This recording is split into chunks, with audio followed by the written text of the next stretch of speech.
दो सिर वाला जुलाहा। एक बार मंथरक नाम के जुलाहे के सब उपकरण जो कपड़ा बुनने के काम आते थे टूट गए। उपकरणों को फिर बनाने के लिए लकड़ी की जरूरत थी। लकड़ी काटने की कुल्हाड़ी लेकर वह समुद्र तट पर स्थित वन की ओर चल दिया। समुद्र के किनारे पहुंचकर उसने एक वृक्ष देखा और सोचा कि इसकी लकड़ी से उसके सब उपकरण बन जाएंगे। यह सोचकर वृक्ष के तने में वह कुल्हाड़ी मारने को ही था कि वृक्ष की शाखा पर बैठे हुए एक देव ने उसे कहा, मैं इस वृक्ष पर आनंद से रहता हूँ और समुद्र की शीतल हवा का आनंद लेता हूँ। तुम्हें इस वृक्ष को काटना उचित नहीं। दूसरे के सुख को छीनने वाला कभी सुखी नहीं होता। जुलाहे ने कहा, मैं भी लाचार हूँ। लकड़ी के बिना मेरे उपकरण नहीं बनेंगे, कपड़ा नहीं बुना जाएगा, जिससे मेरे कुटुंबी भूखे मर जाएंगे। इसलिए अच्छा यही है कि तुम किसी और वृक्ष का आश्रय लो। मैं इस वृक्ष की शाखाएं काटने को विवश हूँ। देव ने कहा, मंथरक, मैं तुम्हारे उत्तर से प्रसन्न हूँ। तुम कोई भी एक वर मांग लो, मैं उसे पूरा करूँगा। केवल इस वृक्ष को मत काटो। मंथरक बोला, यदि यही बात है तो मुझे कुछ देर का अवकाश दो।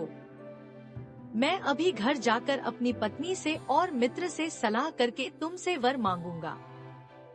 देव ने कहा, मैं तुम्हारी प्रतीक्षा करूंगा। गांव में पहुंचने के बाद मंथरक की भेंट अपने एक मित्र नाई से हो गई।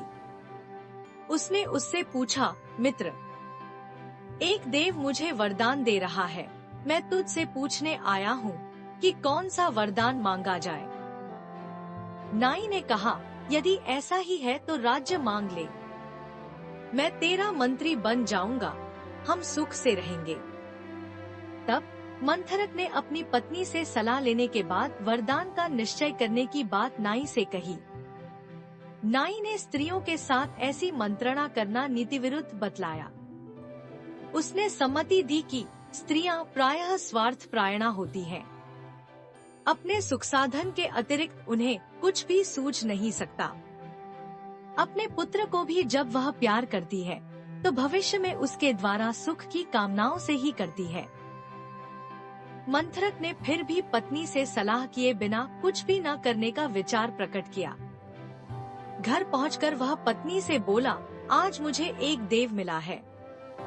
वह एक वरदान देने को उद्यत है। नाई की सलाह है कि राज्य मांग लिया जाए। तू बता कि कौन सी चीज मांगी जाए। पत्नी ने उत्तर दिया, राज्य शासन का काम बहुत कष्टप्रद है। संधि विग्रह आदि से ही राजा को अवकाश नहीं मिलता।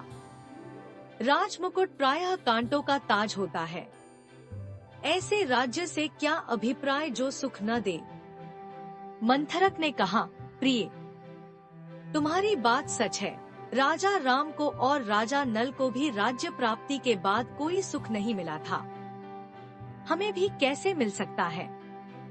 किंतु प्रश्न यह है कि राज्य न मांग जाए तो क्या मांगा जाए? मंथरक पत्नी ने उत्तर दिया, तुम अकेले 2 हाथों से जितना कपड़ा बुनते हो उससे भी हमारा व्यय पूरा हो जाता है।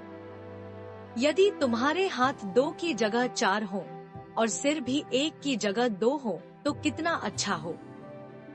तब हमारे पास आज की अपेक्षा दुगना कपड़ा हो जाएगा। इससे समाज में हमारा मान बढ़ेगा। मंथरक को पत्नी की बात जच गई। समुद्र तट पर जाकर वह देव से बोला, यदि आप वर देना ही चाहते हैं तो यह वर दो कि मैं 4 हाथ और 2 सिर वाला हो जाऊं। मंथरक के कहने के साथ ही उसका मनोरथ पूरा हो गया। उसके 2 सिर और 4 हाथ हो गए। किंतु इस बदली हालत में जब वह गांव में आया तो लोगों ने उसे राक्षस समझ लिया और राक्षस कहकर सब उस पर टूट पड़े। लोगों ने पत्थरों से इतना मारा कि वह वहीं मर गया।